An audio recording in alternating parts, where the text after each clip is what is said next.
All of you specially मेरो साथीहरू जसको लागि चाहिँ मैले यो भिडियो बनाउनु गएको थिएँ चाहिँ अहिले 2018 क्वेसन नम्बर 2 गर्दा गर्दा आधी गरेर मैले भिडियो कट गरेँ किनभने धेरै एउटै फेरि 3 नम्बर गर्दा गर्दा एउटा भिडियोमा 3 नम्बर पनि दुईवटा भिडियोमा भयो भने तपाईँहरू कन्फ्युजन हुनुहुन्छ भनेर 3 र 4 चाहिँ म एउटै भिडियोमा बनाउँछु भनेर मैले त्यो कट गरेर यो भिडियो बनाउन थालेको छु है। मैले तपाईँहरूलाई 1 र 2 त्यो भिडियोमा भनिसकेँ। अब यसको रिमेनिङ पार्ट चाहिँ यो भिडियोमा हेर्नु है। क्वेसनले के भन्छ probability of sales being less than बिइपी भन्छ। लेस देन भयो भने चाहिँ के गर्नुपर्छ हामीले माइनस गरेर निकाल्नुपर्छ है। मोर देन भयो भने चाहिँ के हुन्छ एड गर्नुपर्छ है। यो कुरालाई कन्सेप्टलाई बुझ्नु है। हामीले यो लेस देन मोर देन बिइपी हामी पहिले पढिसक्यो स्ट्याटिस्टिक्समा, त्यही पनि म मजाले तपाईँहरूलाई बुझाइन्छ है। लेस देन भयो भने चाहिँ के गर्नुपर्छ माइनस गर्नुपर्छ, मोर देन भयो भने चाहिँ के हुन्छ प्लस गर्नुपर्छ है। सेल्स मिक्स इन युनिट यसलाई चाहिँ के गर्ने भने सेल्स मिक्स इन युनिट दिएको छ, प्रोबेबिलिटी दिएको छ। यसलाई चाहिँ एक्स लेट गरौँ, यसलाई चाहिँ के भने पिआर लेट गरौँ है। पिआर पी जे लेट गरे पनि हुन्छ है। अनि यसलाई चाहिँ के हुन्छ कमन लिउँ है। 0 0 0 तिनवटा कमन लिउँ होइन। कमन लियो भने सजिलो हुन्छ है। कमन लिउँ। अब स्टार्ट गरौँ है, धेरै टाइम वेस्ट पनि नगरौँ। यसलाई के गर्ने लेट 3 नम्बर है। Let sales mix in units B X है। अब के छ अर्को, अनि त्यसै अर्को चाहिँ के छ भने प्रोबेबिलिटी है। प्रोबेबिलिटी बी पिआर है। अब हामीले के बनाउनु पर्छ भने अब यसको टेबल बनाउनु पर्छ है। यसको लागि हामीले टेबल बनाउनु पर्छ। हाम्रो कतिवटा छ त यसमा 1 2 3 4 5 वटा रहेछ है। 5 वटा चाहियो हामीलाई। यसलाई के चाहिन्छ त हामीलाई पहिला सुरु हामीलाई एक्स है। हामीले एक्स सिलेक्ट गरेछ त्यसैले एक्स मात्र लेखे हुन्छ है। अर्को के चाहियो प्रोबेबिलिटी दिएको छ क्वेसनले पिआर हो त्यो लेख्नु पर्यो यहाँनिर है। पिआर चाहियो। अर्को के गर्नु पर्यो हामीले एक्स इन्टु पिआर। किन मल्टिप्लाई गर्नुपर्छ एक्स इन्टु पिआर हामीले एक्स बार फाइन्ड गर्न अथवा समेसन अफ एक्सपी पनि भनिन्छ है। त्यसलाई एक्स बार फाइन्ड गर्न एक्स इन्टु पिआर चाहिन्छ। अब त्यसपछि के चाहिन्छ एक्स माइनस एक्स बार चाहिन्छ। त्यसपछि के चाहिन्छ एक्स माइनस एक्स बारको होल स्क्वायर इन्टु पिआर चाहिन्छ है। यो एक्सहरू चाहिँ कति छ त 50,000 है। अब हामीले के दिएको छ यहाँ 0 0 0 कमन लिनु भन्छ छैन मैले तपाईँलाई अघि हो, त्यसैले यो कमन लिनु है। यहाँनिर कतिमा चाहिँ 5 4 5 50 हुन्छ, 40 हुन्छ, तिनवटा कमन लिँदा 30 हुन्छ, 20 हुन्छ, 10 हुन्छ।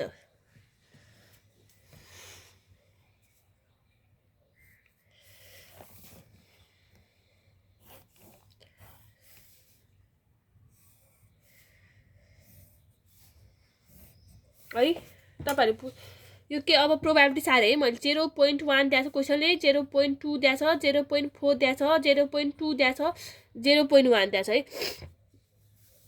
एक्स इन्टु पिआर यो 50 इन्टु 0.1 गरेपछि कति आउँछ 5 आउँछ। 4 इन्टु 0.2 गरेपछि 8, 30 इन्टु 0.4 गरेपछि 12, 20 इन्टु 0.2 गरेपछि 4 आउँछ, अनि 10 इन्टु 0.1 गरेपछि 1 आउँछ। यसको समेसन कति हुन्छ त यो समेसन यसलाई के भन्छ एक्स बार भन्छ भने चाहिँ समेसन एक्स बार समेसन यो यसको समेसन हो के समेसन भने समेसन एक्स इन्टु पिआर लेख्दै पनि हुन्छ है। समेसन एक्स पिआर और यसलाई के भन्छ एक्स बार इक्वल टु कति आयो यो एड गर्दा 30 आयो है। अब एक्स माइनस एक्स बार भनेको के हो एक्स भनेको यो 50 भइहाल्यो, एक्स बार भनेको यो 30 भइहाल्यो। 50 माइनस 30 गर्दा कति आउँछ त 20 आउँछ। 20 आउँछ। 50 माइनस 40 गर्दा 10 आउँछ। 30 माइनस 30 गर्दा के भयो 30 माइनस 30 गर्दा 0 आयो। 20 माइनस 30 गर्दा माइनस 10 आयो, अनि 10 माइनस 30 गर्दा माइनस 20 आयो है। अब यसको के हुन्छ एक्स माइनस एक्स बार इन्टु उयो है भनेपछि यो कति आयो त यो 20 इन्टु 20 को स्क्वायर के अरे 20 इन्टु हेर्नु है 20 स्क्वायर इक्वल टु कति आउँदो रहेछ भने 20 को स्क्वायर इन्टु के गर्नु पर्यो 0.1 गर्नु पर्यो। 20 को स्क्वायर इन्टु 0.1 गर्दा कति आयो 40 आयो है। 20 को स्क्वायर इन्टु 0.1 है। 10 को स्क्वायर इन्टु गर्दा कति आयो 20 आयो है। अनि यसमा यो आयो, यसमा कति आयो 20 आयो, यसमा कति आयो फेरि 40 आयो है। यसको के गर्नु पर्यो 20 को स्क्वायर गर्दा प्लसमै आयो हैन प्लसले स्क्वायर गरेपछि प्लसमा आउँछ अनि त्यस यस्तो हुन्छ कि यसलाई के लेख्न मिल्छ भने समेसन x माइनस x बारको होल स्क्वायर इन्टु pr अथवा यसलाई के पनि लेख्न मिल्छ xr को होल स्क्वायर इक्वल टु कति आयो भने 120 आयो कि आएन यो जोड्दाखेरि यो टोटल जोड्दाखेरि कति आयो 120 आयो है। अब नाउ हामीलाई क्वेसनले के सोधेछ अब हाम्रो यसमा यस्तो गर्नुपर्छ है हामीले अगाडिपट्टि के लेखेछ यसलाई के चाहिन्छ भने पहिला सुरु एक्सपेक्टेड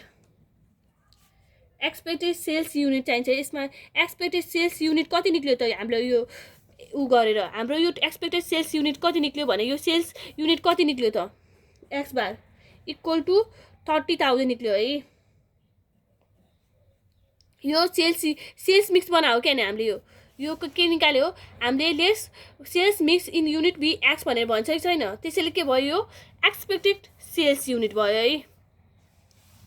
यो युनिट हो नि त यो सेल्स मिक्स इन युनिट दिएको छ नि त अनि यो के भयो त यो एक्सपेक्टेड सेल्स युनिट के भयो 30,000 है। कसरी 1000 भयो अघि 000 त हामीले कमन ल्याएको छ नि त 30,000 युनिट्स है एक्सपेक्टेड सेल्स युनिट भयो। अब हाम्रो के चाहियो अब स्ट्यान्डर्ड डेभिएसन है स्ट्यान्डर्ड डेभिएसन चाहिँ कसरी निक्लिन्छ त स्ट्यान्डर्ड डेभिएसन चाहिँ हाम्रो रुट अन्डर यो हाम्रो आ छ नि यो x माइनस x बारको होल स्क्वायर इन्टु pr हो त्यसलाई चाहिँ रुट अन्डरमा हालिदिने है समेसन x माइनस x बारको whole square into pr probability equal to यहाँ कति छ 120 छ है। अनि त्यसपछि यो कति आउँछ भने यो इन्टु 1000 पनि गर्नुपर्छ है यो यसलाई ब्र्याकेटमा राख्ने अनि यो इन्टु 1000 चाहिँ बाहिर है यसमा गर्दा के हुन्छ 10,954.45 युनिट्स आउँछ है।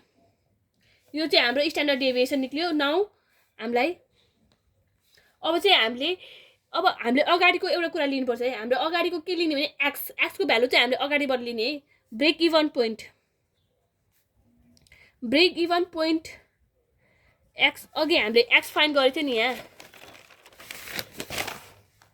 अगाडिको त्यो हेर्नु भयो होला भन्न चाहन्छु है अगाडिको म हेरेर मात्र आउनु है यो break even point overall BEP लेख्थ्यो नि हामी 14,000 हो त्यसलाई चाहिँ के लिने x है ओभरअल लेखौँ न यहाँ overall BEP x equal to 14,000 units है 14,000 युनिट्स। अनि अरु के चाहियो भने अब हामी नर्मल डिस्ट्रिब्युसनको सल्भ गरौँ है प्रब्लम फ्रम नर्मल डिस्ट्रिब्युसन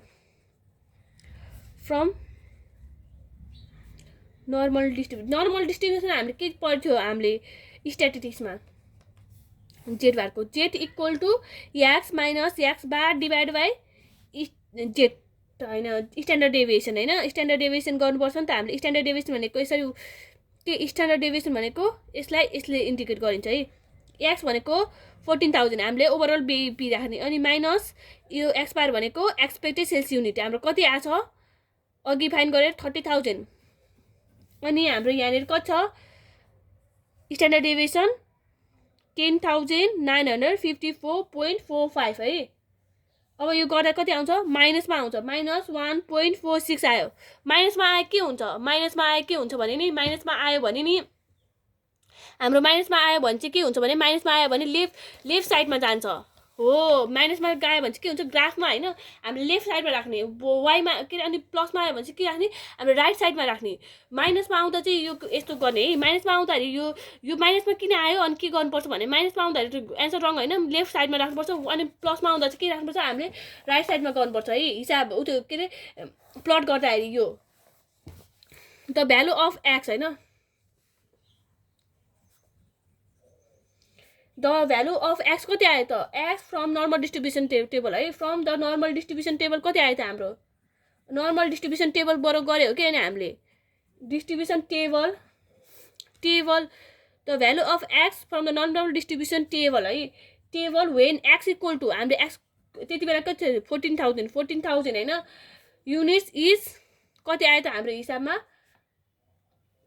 भन्दाखेरि हाम्रो यो नर्मल भ्यालु हामीले यसको लागि के हुन्छ value of Z from the normal distribution table हैन हामीले यो के निकालेको हामीले यो जेडको भ्यालु निकालेको यो जेडको भ्यालु किन निकालेको हामीले गएर टेबलमा हेर्नको लागि निकालेको होइन, यो टेबल यो गएर केमा गर्ने हाम्रो टेबलमा गएर हेर्नको लागि निकालेको होइन यो। अब टेबलमा के गर्नु पर्यो 1.46 छ कि छैन हो, गएर के हुन्छ नर्मल डिस्ट्रिब्युसन टेबल खोज्नु है, table of standard normal variable है, table of standard normal variable त्यो पनि यस्तो दिएको हुन्छ है, यसमा दिएको हुन्छ यो जेड टेबल है, जेड टेबल हेर्नु है, जेड टेबल हेर्नु।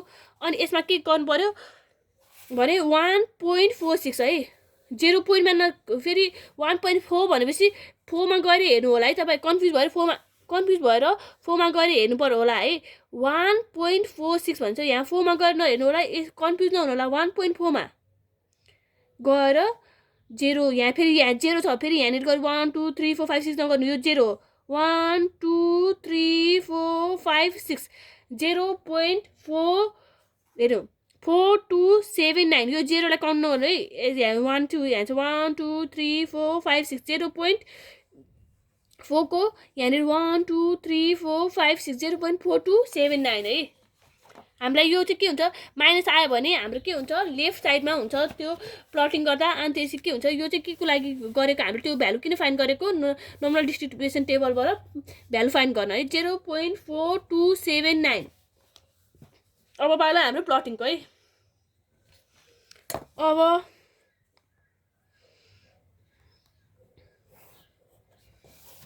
हाम्रो के हुन्छ भने नि हामीले यसरी फिगर बनाउने है, फिगर बनाउने।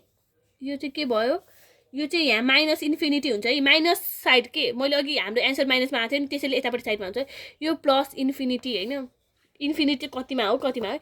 अब यो बिचमा चाहिँ के हुन्छ भने बिचमा चाहिँ हामीले एक्स बार राख्नुपर्छ कि हाम्रो कति छ 30,000 आएको थियो नि त, 30,000 युनिट्स है।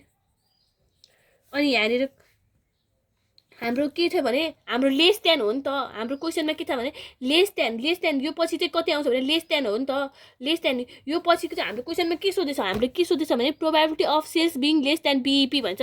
हाम्रो के हो बीईपी युनिट्स त निकाल्यो नि त, बीईपी युनिट्स आयो त्यो भन्दा कम चाहिँ कति हुन्छ भने 0.4279 हैन, 0.4279 0.5 बाट 0.4279 माइनस गरेपछि कति आउँछ हो, त्यो पछि त्यो थोरै छ नि त, 0.5 मा यो एकदम थोरै छ नि त, त्यसले मैले थोरै बनाएको है।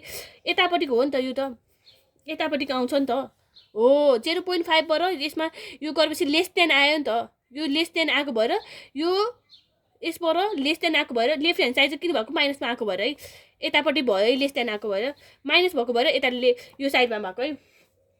एक्स इक्वल टु यहाँ कति छ 14,000 है।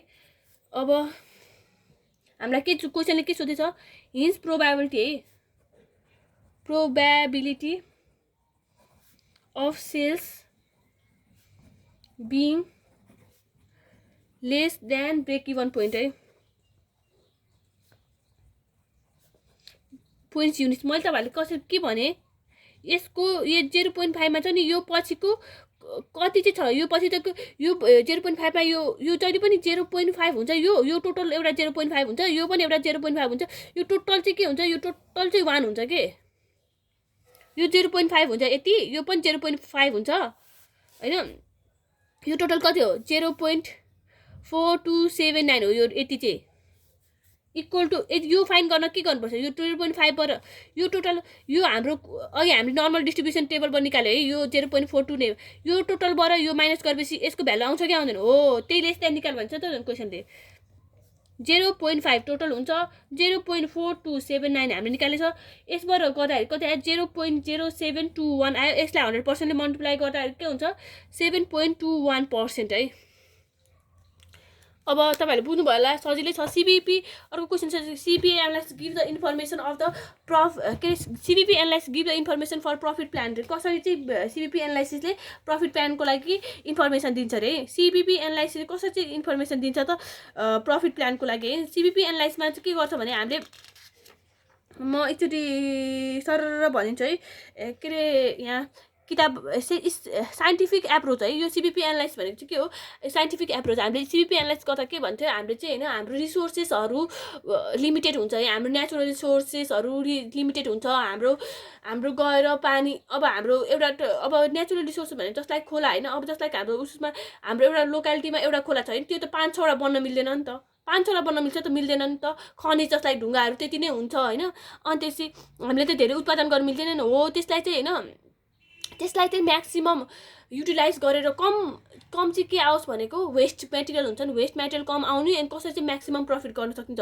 हो कन्ट्रिब्युसन मार्जिन भनेको के हो प्रफिट म्याक्सिमाइजेसन गरेर कसरी चाहिँ हाम्रो धेरै म्याक्सिमाइजेसन अथवा मिनिमम कस्ट गर्न सकिन्छ भनेर त्यसको मिनिमम कस्ट अथवा मिनिमम कस्ट चाहिँ कसरी गर्न सक्छ कस्ट अफ प्रोडक्सन हैन कस्ट अफ प्रोडक्सन और फ्याक्टर्स अफ प्रोडक्सनलाई चाहिँ कम गराए त्यो के रे फ्याक्टर अफ प्रोडक्सनलाई चाहिँ इफेक्टिभली युज गरेर म्यानेजरले चाहिँ एकदम इफेक्टिभ युज गरेर गर्न सकिन्छ है अनि यो एउटा के हो एउटा साइन्टिफिक एप्रोच हो जसले चाहिँ एउटा साइन्टिफिक एप्रोचले चाहिँ जसलाई साइन्टिफिक एप्रोच हो हैन जसले चाहिँ हामीलाई एकदम साइन्टिफिक एप्रोचले गर्दाखेरि चाहिँ कसरी के हुन्छ त साइन्टिफिक एप्रोचले चाहिँ हामीले प्रब्लम सल्भिङ गर्दाखेरि चाहिँ हैन के रे ट्रु फ्याक्टहरू आउँछ नि त हो ट्रु फ्याक्टहरू आउँछ है इभ्यालुएसन अफ पोसिबल अल्टरनेटिभ्स भनेको हैन हाम्रो